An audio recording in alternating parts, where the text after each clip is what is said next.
Hi, it's Rachel from Team Homan. We're day 4 of quarantine so far, and I thought what better way to pass the time than to show you guys one of my favorite recipes. So it's on thinkbeef.ca.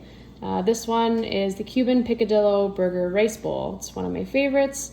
It's got a great source of protein, and if you head down you can see the ingredients and the instructions, and I want to show you guys, so let's get started. I've laid everything out and already started chopping. In this recipe, it says to have the zucchinis, but because it's a little bit cold outside, I decided to chop everything up and grill it on the stovetop. Before I put the vegetables in, I made sure to put a little bit of olive oil in the pan and let that heat up before I started grilling. After about 10 to 12 minutes, or until the vegetables are slightly tender, then you transfer them to a bowl and let them cool.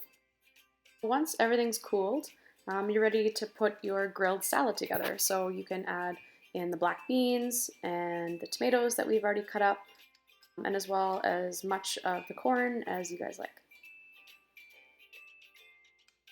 When the ground beef comes out, my dog isn't far behind. So moving over to the burgers, we combine the lean ground beef with some chopped up green olives and onions.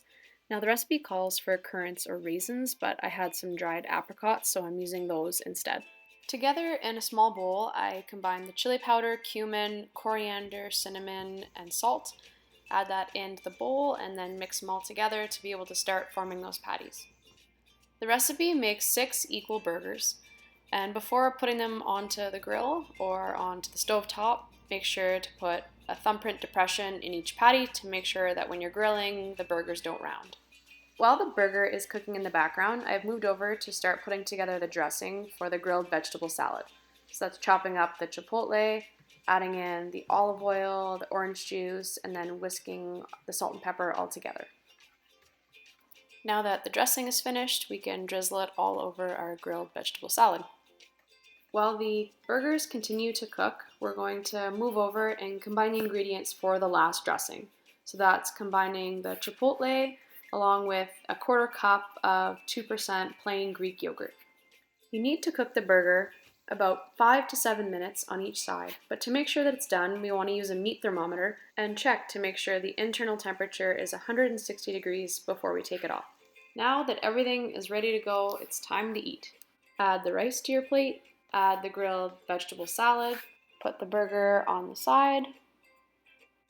Then we add the chipotle dressing, which is definitely my favorite, and garnish with pumpkin seeds and fresh cilantro. I'm for sure no chef, but these recipes sure make it easy, so I hope you were able to follow along at home.